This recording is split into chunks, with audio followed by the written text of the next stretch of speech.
let's identify triangles given their properties. Now we have right triangles. If we have right triangles, oh, iPad just fell down. That means that there is a right angle. So there's one 90-degree angle, and we have two acute angles. So something to keep in mind. Remember that the sum of the angles in a triangle must equal 180 degrees. So because this angle is 90, these two together would have to add to 90 because 90 plus 90 is 180. So something to keep in mind. Okay, an acute triangle. That means that all three angles are acute.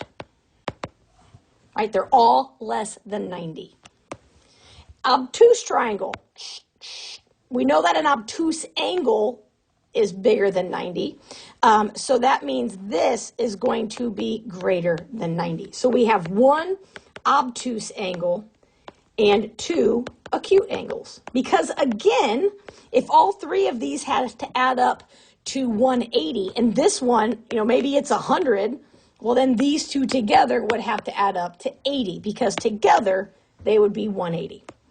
Okay.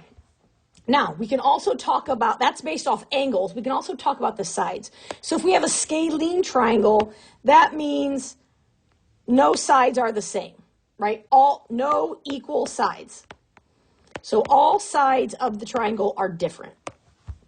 An isosceles triangle means that two sides are the same. So we have two equal sides.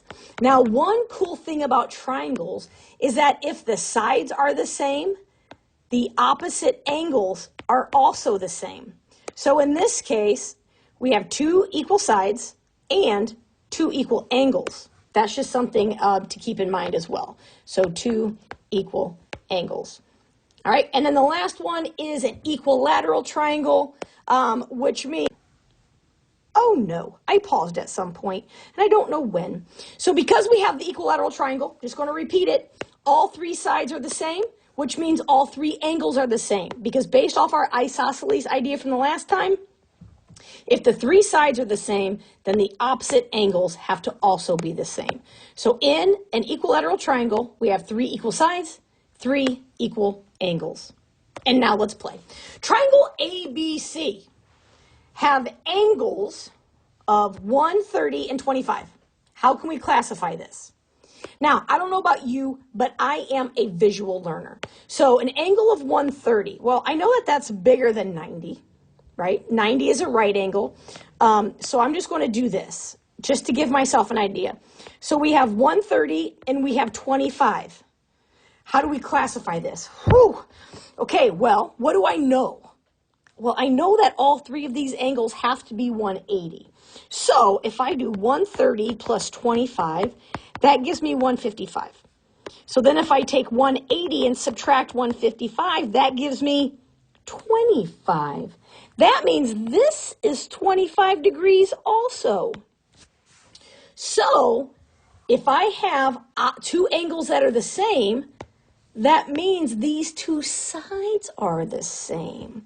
So I have an obtuse isosceles triangle, right? It's obtuse based off the angles because I have one obtuse angle and two acute angles. And it's isosceles because I have two equal sides, two equal angles. And that's how you do that.